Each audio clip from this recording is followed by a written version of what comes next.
कांग्रेस सभापति एवं प्रधानमन्त्री देउबाको कार्यशैलीलाई लिएर पार्टीभित्र तीव्र असन्तुष्टि। ओली सरकारको गलत निर्णयलाई निरन्तरता दिएको आरोप। नेपाल प्रहरीका लागि गर्न लागि हतियार खरिद सम्बन्धी सम्पूर्ण विवरण पेश गर्न सरकारलाई अर्थ समितिको निर्देशन। विदेशी मुद्रा घटेका बेला गुपचुप खरिद प्रक्रिया अघि बढाइएको भन्दै आलोचना। नेपालमा अब करणी सम्बन्धी घटनामा पीडित पक्ष र कसुर गर्ने व्यक्तिबीच मेलमिलाप वा मेलापत्र गराउन नपाइने। नाबालिग बलात्कार मुद्दामा उजुरी गर्ने हदमा 3 वर्षको कायम हुने गरी विधेयक पारित। मूल्यवृद्धि 6 वर्ष यताकै सबैभन्दा उच्च 8.5% नाग्यो। अर्थतन्त्रलाई ट्र्याकमा ल्याउने गरी मौद्रिक नीति ल्याउन राष्ट्र ब्याङ्कलाई दबाव। ब्रह्माण्डको पहिलो रङ्गीन तस्बिर सार्वजनिक खोज अनुसन्धानमा अहिलेसम्मकै ठूलो उपलब्धि भएको वैज्ञानिकको दावी। र विश्वकप लिग 2 को त्रिकोणात्मक सिरिजमा नेपाल नामिबियासँग 40 रनले पराजित। ब्याटिङतर्फ निराशाजनक प्रदर्शन। नमस्कार, कान्तिपुर डायरीका साथ म साथी रमेश र म अनिल। समाचार अब विस्तारमा। कांग्रेस सभापति एवं प्रधानमन्त्री शेरबहादुर देउवाको कार्यशैलीलाई लिएर पार्टीभित्रै असन्तुष्टि चुलिएको छ। सरकार र पार्टी सञ्चालनमा कतै पनि सन्तोष गर्ने ठाउँ नभएको भन्दै आएको शेखर कोइराला समूहले केन्द्रीय कार्यसमिति बैठकमै सभापतिमाथि प्रश्नहरू तेर्स्याएको छ। राजस्व अनुसन्धान र सम्पत्ति शुद्धिकरण अनुसन्धान विभाग जस्ता शक्तिशाली निकायलाई बालुवाटारले निजी स्वार्थका निम्ति दुरुपयोग गरिरहेको चर्चा चलेका बेला कांग्रेस केन्द्रीय कार्यसमितिको बैठकमा यसबारे पनि प्रश्न उठेको छ। 4.5 वर्षअघि तत्कालीन प्रधानमन्त्री केपी शर्मा ओलीले ती 2 विभाग लगायत दर्जनभन्दा बढी महत्त्वपूर्ण निकायलाई आफू मार्फत ल्याउँदा देउवाले अधिनायक र सर्वसत्तावादको संज्ञा दिनुभएको थियो। अहिले त्यही प्रश्न प्रधानमन्त्री देउवामाथि सोचिएको हो। अर्थ मन्त्रालयमा बिचौलिया घुसाएर करको दर परिवर्तन गराएको, गभर्नरलाई निर्मन गरेको र संवैधानिक परिषद बैठकको गणपूरक संख्याका विषयमा तत्कालीन प्रधानमन्त्री ओलीले अध्यादेश मार्फत ल्याएको प्रावधानलाई नै राखेर कानून संशोधन गर्न लागेको जस्ता विषयमा कोइराला समूहले चर्को आलोचना गरेको छ। नेता कोइराला, महामन्त्री दय गगन थापा र विश्वप्रकाश शर्माले संवैधानिक परिषद सम्बन्धी विधेयक तत्काल फिर्ता लिन प्रधानमन्त्री देउवालाई सार्वजनिक रूपमै आग्रह गर्नुभएको छ।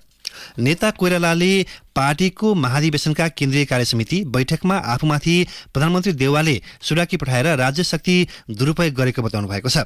नेता शेखर कोइरालाले केन्द्रीय कार्यसमिति बैठकमा सरकार र पार्टी सञ्चालनबारे देउवामाथि 12 बुँदाको सवाल प्रस्तुत गर्दै भ्रष्टाचारका काण्डहरूको छानबिन ओझेल पर्नुको कारण सोध्नु भएको छ। अब हुने प्रदेश र प्रतिनिधि सभा निर्वाचनमा तालमेल गर्ने विषयमा कांग्रेसमा वैचारिक एकरूपता देखिएको छैन। सभापति समेत रहेका प्रधानमन्त्री देउवा गठबन्धनबाट दायाँ-बायाँ गर्न नहुने अडानमा हुनुहुन्छ भने कोइराला समूहले गठबन्धनको आवश्यकता र औचित्य पुष्टि हुने गरी पार्टीभित्र छलफल गर्न दबाव बढाएको छ। देउवा निकट केही नेताले समेत हैसियतभन्दा बढी सिट दिएर गठबन्धन गर्न नहुने विचार राखेका छन्। देउवाले भने गठबन्धनको विरोधमा बोल्नेहरूलाई एक्लै लडेर देखाउन चुनौती दिनुभएको छ। केन्द्रीय सदस्य किशोर बराल र दिनेश कोइरालाले गठबन्धनबाट पार्टीलाई लाभ नपुग्ने दावी गर्दा देउवाले चुनौती दिनुभएको छ। बैठकमा हिजो 11 केन्द्रीय सदस्यले धारणा राखेका थिए। बैठकमा आमन्त्रित प्रदेश कार्यसमिति सभापतिहरूले बोल्ने क्रम चुनावी गठबन्धनबारे मिश्रित धारणा दिएका थिए। भातृ संस्थाहरू लथालिङ्ग बनाएको र तदर्थ समिति गठनमा एकलौटी गरिएको भन्दै तरुण दल र नेवी संघका कार्यकर्ताले पार्टी सभापति समेत रहेका प्रधानमन्त्री शेरबहादुर देउवा प्रति लक्ष्य गर्दै चर्को नाराबाजी गरेका छन्। नेपाल प्रहरीका लागि करिब 1 अर्ब रुपियाँका हात हतियार तथा गोली गट्ठा खरिद सम्बन्धी सम्पूर्ण कागजात पेश गर्न गृह र अर्थ मन्त्रालयलाई प्रतिनिधि सभाको अर्थ समितिले निर्देशन दिएको छ। समितिले दुवै मन्त्रालयलाई पत्र पठाउँदै हतियार खरिद सम्बन्धी औचित्य, आवश्यकता, पूर्व योजना, स्रोत व्यवस्थापन लगायतका अनुमान, दर लगायत सबै विवरण पेश 3 दिनभित्र गर्न भनेको हो। मुलुकमा विदेशी मुद्रा सञ्चित घट्दै गएका बेला राजनीतिक शक्ति केन्द्र र बिचौलियाको योजनामा सरकारले गुपचुप रूपमा इटलीबाट हतियार खरिद गर्ने लागेको समाचार आएपछि चौतर्फी विरोध भइरहेको छ। अर्थ समितिका सभापति कृष्ण प्रसाद दाहालले अर्थ मन्त्रालयबाट विवरण आएपछि बैठक बसेर निर्णय गर्ने जानकारी दिनुभयो। मुलुकको अर्थतन्त्र धराशायी हुँदै गएको र विदेशी मुद्रा सञ्चित घटिरहेका बेलामा सरकार रकमान्तर गरेर खरिद प्रक्रिया अघि बढाउने गृह कार्यमा छ। गृह मन्त्रालय स्रोतका अनुसार चालु आर्थिक वर्षका लागि हतियार खरिद गर्न बजेटको व्यवस्था थिएन। स्थानीय तहको चुनावी सुरक्षा तयारीका क्रममा हात हतियार खरिदका लागि प्रहरीले 93,79,75,000 रुपियाँको प्रस्ताव गृहमा पेश गर्दा अर्थले बजेट व्यवस्था गर्न कठिन रहेको जवाफ दिएको थियो। तर गत जेठमा बिचौलिया र शक्ति केन्द्रको स्वार्थमा इटलीको बेरेटा कम्पनीमा निर्मित 84 करोड रुपियाँ बराबरका पिस्तौल, शटगन, रबरका गोली, असुर ग्यास पिस्तौलको गोली, शटगनका छर्रा लगायत किन्ने योजना बनाएको थियो। बेरेटाका अनुसार एजेन्ट दीपक भट्ट मार्फत यी हतियार र गोलीगट्टा किन्न लागि गृह मन्त्रालय स्रोतले जनाएको छ। प्रहरी प्रधान कार्यालयले नेपाल प्रहरीलाई हात हतियार तथा गोलीगट्टाको चरम अभाव रहेकाले खरिद प्रक्रिया अघि बढाउने जनाएको छ। प्रहरी प्रवक्ता डीआईजी टेक प्रसाद राईले विज्ञप्ति जारी गर्दै विगत 7 वर्षदेखि प्रहरीका लागि हात हतियार खरिद नहुँदा जिम्मेवारी निर्वाह गर्ने क्रममा हात हतियारको चरम अभाव झेल्नु परेको उल्लेख गर्नुभएको छ। यसैबीच नेपाल प्रहरीका लागि हतियार खरिद गर्ने सरकारको तयारीप्रति प्रतिपक्षी एमाले आपत्ति जनाएको छ।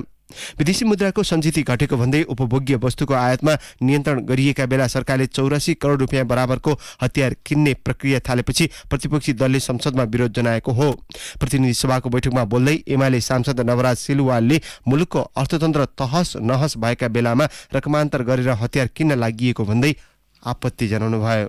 अर्थमन्त्रीज्यूले राजीनामा दिएर जाँदै गर्दाको 84 करोड रुपियाँ बराबरको रकमान्तर गरिकन नेपाल प्रहरीले हतियार किन्ने बजेट रकमान्तर गरेर जानुभएको भन्ने खबर बाहिर आइरहेको छ। यो राष्ट्रघात हो। आज मुलुकको अर्थतन्त्र तहस नहस हुने अवस्थामा छ। अहिलेको अवस्थामा शोधनान्तर घाटा 2 खर्ब 28 अर्ब 50 करोड रुपियाँमा रहेको छ। हामी नेकपा एमाले प्रतिपक्ष दल यो सरकारको जुन यो योजना छ, जुन खालको चाहिँ यो हतियार किन्ने जुन एउटा नयाँ योजना लिएर आएको छ, त्यसमा हामी प्रतिपक्ष दलले विरोध गर्दछ।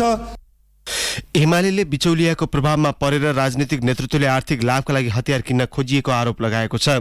सांसद सिलवालले बिचौलियाको प्रभावमा हतियार किन्ने गरिएको दाबी समेत गर्नुभयो। र अहिले नेपाल प्रहरीलाई यो ढङ्गको हतियार आवश्यक हुने हो कि होइन, नेपाल प्रहरीसँग यसको निड असेसमेन्ट गरिएको छ कि छैन। जति बेला पनि यहाँ बिचौलियाहरूलाई पैसा चाहिने हुन्छ, राजनीतिक शक्तिमा रहेका मानिसहरूलाई पैसा चाहिने हुन्छ, त्यतिखेर यस्ता हतियारका काण्डहरू घट्ने गरेका छन्। इतिहासमा पनि विगतमा पनि यस्ता घटनाहरू भएका छन्। यस्ता घटनाहरूमा बिचौलियाहरूले आफै फाइल खडा गर्छन्, सप्लायरहरूसँग कन्ट्र्याक्ट गर्छन्, तपाईँ यो फाइललाई सदर गरेर माग बनाएर अर्थ मन्त्रालयमा पठाउनुहोस् भन्ने ढङ्गले पठाइकन त्यसरी चाहिँ विभिन्न प्रकारले चाहिँ षड्यन्त्र गरिकन घोटाला गर्ने खालका इतिहास पनि छन्।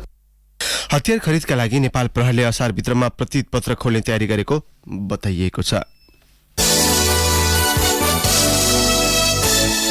नेपालमा अब करणी सम्बन्धी घटनामा पीडित पक्ष र कसुर गर्ने व्यक्तिबीच मेलमिलाप वा मेलापत्र गराउन नपाइने भएको छ। घटनाका पीडित वा पीडितको परिवारलाई डर र धम्की दिएर कसुर गर्ने व्यक्ति र पीडित पक्षबीच मेलमिलाप वा मिलापत्र गराउन नपाइने व्यवस्था सहितको विधेयक प्रतिनिधि सभाले हिजो पारित गरेको छ।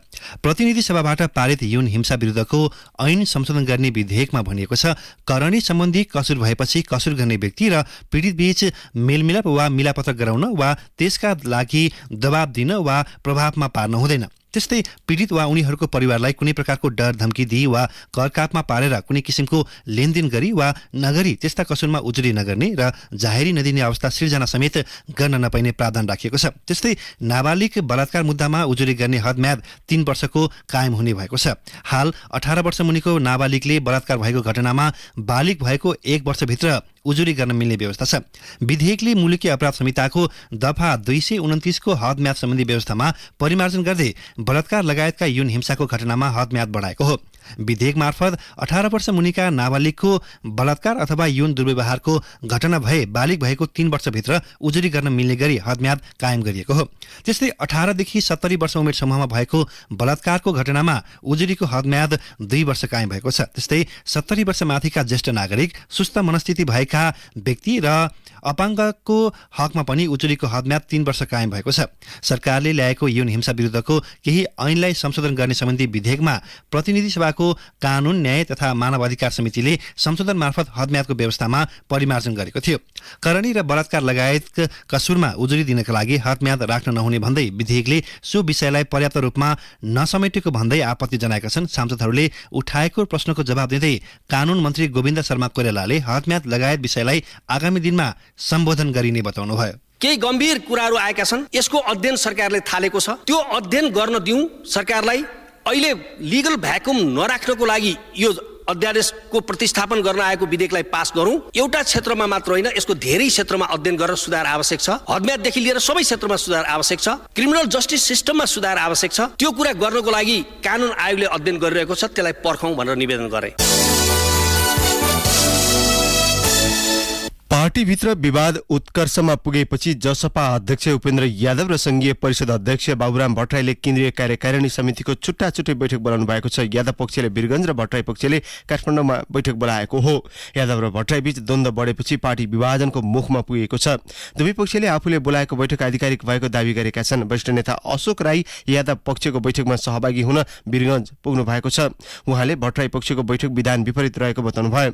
उहाँले भन्नुभयो भट्टराईजीले पनि बैठक बोलाउनु भएको छ र जसलाई विधानले मान्यता दिँदैन। यद्यपि उहाँलाई सम्झाई बुझाई पार्टीमा शरीक बनाउने सोचेका छौं। उहाँका अनुसार बैठकका लागि स्थानीय तह निर्वाचनको समीक्षा, संसदीय बोर्ड गठन, निर्वाचनको तयारी अभियान समिति गठन, केन्द्रीय समिति तथा केन्द्रीय कार्यकारिणी समिति पुनर्गठन, चुनावी तालमेल सम्बन्धमा छलफल, विधान संशोधन लगायतका एजेन्डा तय गरिएको छ। यता भट्टराई पक्षले भने वैकल्पिक राजनीतिक आधार तत्त्व पहिल्याउन जरुरी रहेको बताएको छ। सकेसम्म जसपालाई रूपान्तरण गर्ने पक्षमा रहेको डाक्टर भट्टराईको भनाइ छ। कान्तिपुर डायरीमा अब ब्रेकको पालो। ब्रेकपछि कान्तिपुर डायरीमा अब कान्तिपुर सविस्तारको पालो। कान्तिपुर सविस्तार। अर्थतन्त्रका सूचकहरू नकारात्मक बन्दै गएको समयमा केन्द्रीय बैंकले मौद्रिक नीति ल्याउने तयारी गरेको छ। बढ्दो व्यापार घाटा, विदेशी मुद्राको घट्दो सञ्चिति र तरलता अभावलाई कम गरी देशको अर्थतन्त्रलाई ट्र्याक बाहिर जानबाट जोगाउने गरी मौद्रिक नीति ल्याउने दबाव राष्ट्र बैंकलाई छ। आगामी आर्थिक स्थायित्व केन्द्रित मात्र होइन, उद्योगी व्यवसायी, लगानीकर्ता र आम उपभोक्ताले ठूलै आश गरेका बेला कस्तो मौद्रिक नीति ल्याउनु पर्ला त?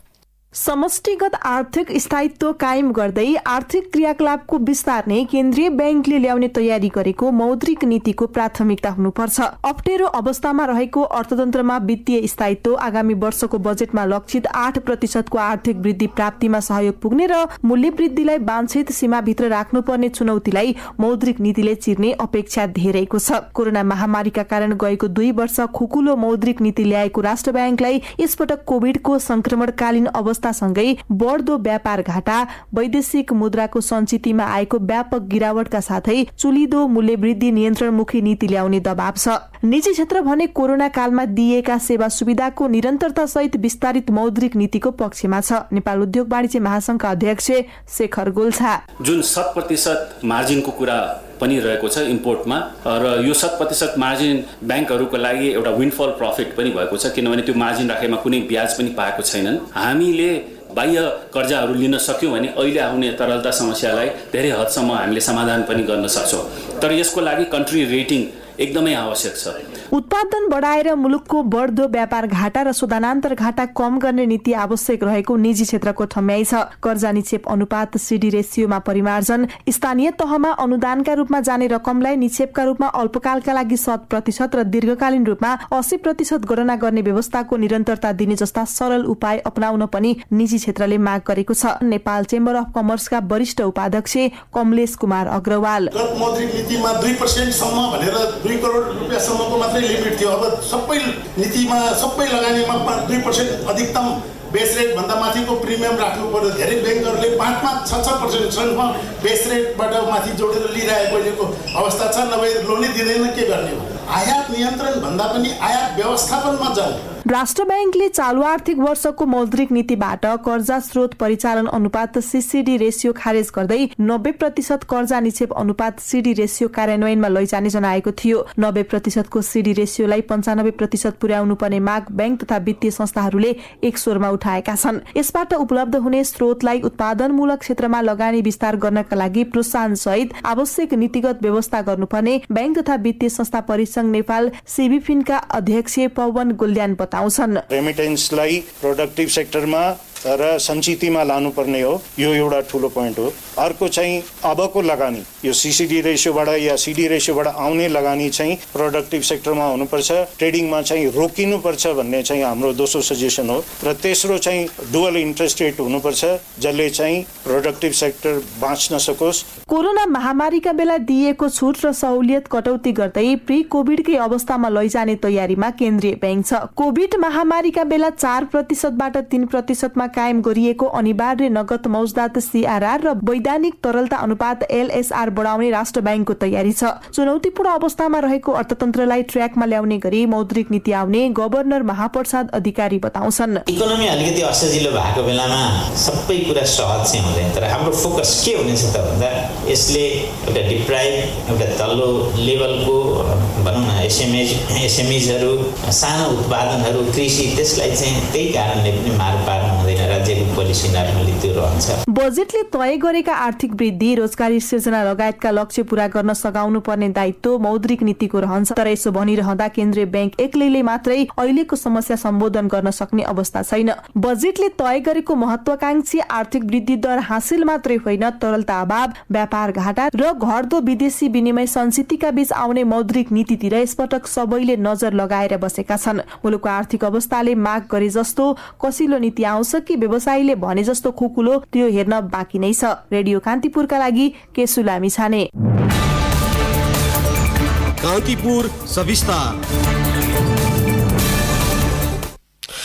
विश्व बजारमा जस्तै नेपालमा पनि मूल्य वृद्धिले निरन्तर नयाँ रेकर्ड बनाउन थालेको छ। गत असोजदेखि हरेक महिना उकालो लागिरहेको मूल्य वृद्धि दर जेठसम्ममा आइपुग्दा 8.56% पुगेको हो। यो पछिल्लो 6 वर्ष यताकै सबैभन्दा बढी हो। यसअघि आर्थिक वर्ष 2072-73 मा औसत मूल्य वृद्धि दर 9.93% पुगेको थियो। पछिल्ला महिनामा मूल्य वृद्धि दर चुनौतीका रूपमा रहँदै आएको राष्ट्र ब्याङ्कले स्वीकार गरेको छ। खास गरी रुसले युक्रेनमाथि आक्रमण गरेपछि सृजित परिस्थितिका कारण मूल्यमा चाप परेको राष्ट्र ब्याङ्कका गभर्नर महाप्रसाद अधिकारीले बताउनुभयो। पेट्रोलियम पदार्थको मूल्यमा उल्लेख्य वृद्धि भएको छ। नेपाली मुद्रा अवमूल्यन भइरहेको छ। यसबाट उत्पादन मूल्य प्रभाव वस्तु तथा सेवाको मूल्य वृद्धिमा प्रतिबिम्बित भएको छ। यसैबीच चालू आर्थिक वर्षको 11 महिनामा रेमिट्यान्स मार्फत 9 खर्ब 4 अर्ब 18 करोड रुपियाँ मुलुक भित्रिएको छ। अघिल्लो आर्थिक वर्षको सोही अवधिको तुलनामा रेमिट्यान्स 3.8%ले बढेको हो।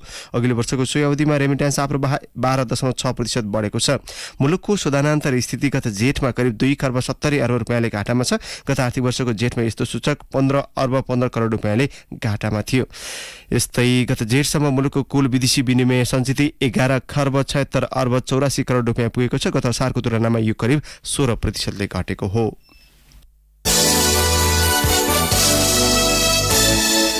प्रश्नपत्र निर्माणमा त्रिभुवन विश्वविद्यालयको लापरवाही र बदमाशी फेरि दोहोरिएको छ। असार 25 मा लिएको नेप्लिज सोसाइटी एन्ड पोलिटिक्स विषयको परीक्षामा 5औं सेमेस्टरको सोसियोलोजीको प्रश्न सोधेपछि परीक्षा रद्द भएको छ। त्यस्तै असार 22 मा लिएको व्यवस्थापन संकाय अन्तर्गत BBA 6औं सेमेस्टरको अर्गनाइजेसन बिहेभियर विषयको प्रश्नपत्र पनि निजी कलेजले सञ्चालन गरेको प्री बोर्ड परीक्षाको प्रश्नपत्रसँग हुबहु मिलेको छ। डीन कार्यालयले परीक्षाको प्रश्नपत्र सम्बन्धी कार्यमा मर्यादा विपरीत कार्य भएकाले दुवै परीक्षा रद्द गरिएको जनाएको छ।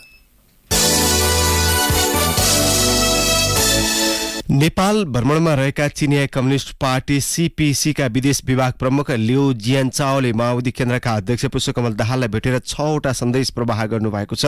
पूर्व प्रधानमन्त्री समेत रहेका दाहालसँग सोमबार साँझ खुमलटारमा भेटवार्ता गर्दै लिउले नेपालको आन्तरिक मामिलामा चीनबाट हस्तक्षेप नहुने, नेपालका सबै राजनीतिक दलसँग सुमधुर सम्बन्ध बनाउने सन्देश दिनुभएको हो। उहाँले नेपालमा चीन विरोधी गतिविधि हुन नपाओस्, यहाँका राजनीतिक दलले आफ्नो फैसला आफै गरून् र belt and road initiative BRI लाई मिलेर अघि बढाउँ भन्ने चाहना पनि व्यक्त गर्नुभएको छ। भेटका क्रममा उहाँले अन्तर्राष्ट्रिय मुद्दामाथि माओवादीको धारणा बुझ्न खोज्नु भएको थियो। विभागमा नेतृत्व सम्हाले लगत्तै पहिलो विदेश भ्रमणका रूपमा आइतबार नेपाल आएका लिउले माओवादी केन्द्रका अध्यक्ष दाहालसँग नेपालका वाम दलहरूको आन्तरिक मामिलामा चीनले हस्तक्षेप नगर्ने बताउनु भएको छ।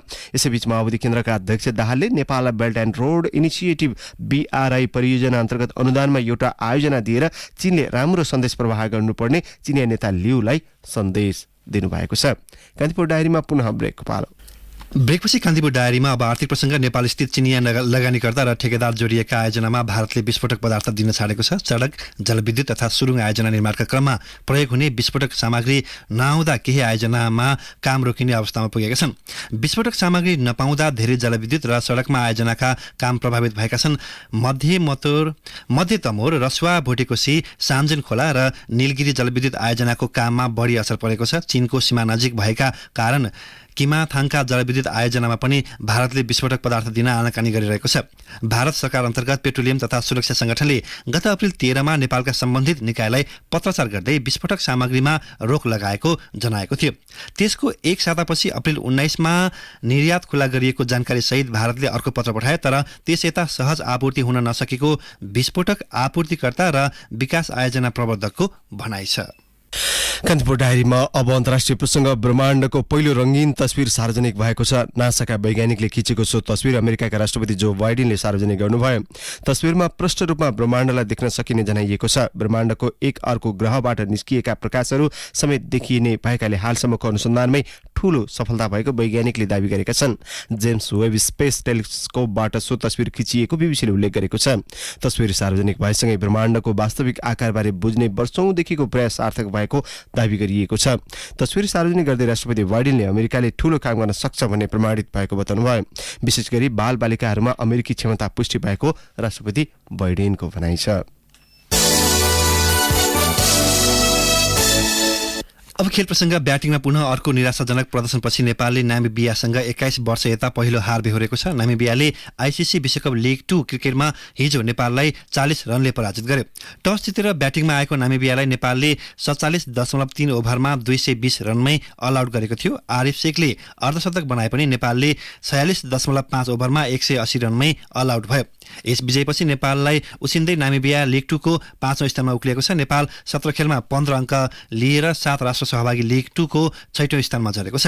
नामिबिया 16 खेलमा 16 अङ्कका साथ 5औं स्थानमा उक्लिएको छ। 20 खेलमा केवल 1 जित निकालेको पपुवा न्युगिनी पुछारमा छ। समान 36 खेल खेलेपछि लिग 2 को शीर्ष 3 मा पर्ने टोलीले 2023 को जुन जुलाईमा जिम्बाब्वेमा हुने विश्वकप छनौटमा स्थान बनाउनेछ। शीर्ष 3 सँगै लिग 2 को 4औं र 5औं स्थानमा रहने टोलीले अर्को 4 वर्षका लागि एक दिवसीय अन्तर्राष्ट्रिय मान्यता कायम राख्नेछ।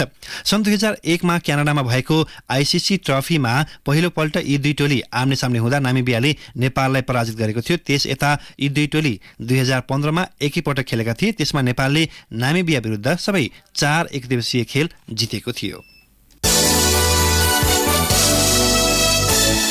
पारा ओलम्पिक 2020 मा पदक नजिक पुगेकी पलेसा गोवर्धन सहित 13 खेलाडीलाई राष्ट्रिय खेलकुद परिषदले खेलाडी प्रोत्साहन पुरस्कार प्रदान गरेको छ। राष्ट्रपति खेलकुद महिला सहभागिता अभिवृद्धि कार्यक्रमसँगै हिजो त्रिपुरेश्वर स्थित कवर्ड हलमा पलेसा र विश्व जुनियर ब्याडमिन्टनका पूर्व नम्बर 1 प्रिन्स दाहाललाई समान 1,05,000 रुपियाँ सहित प्रोत्साहन पुरस्कार प्रदान गरिएको हो।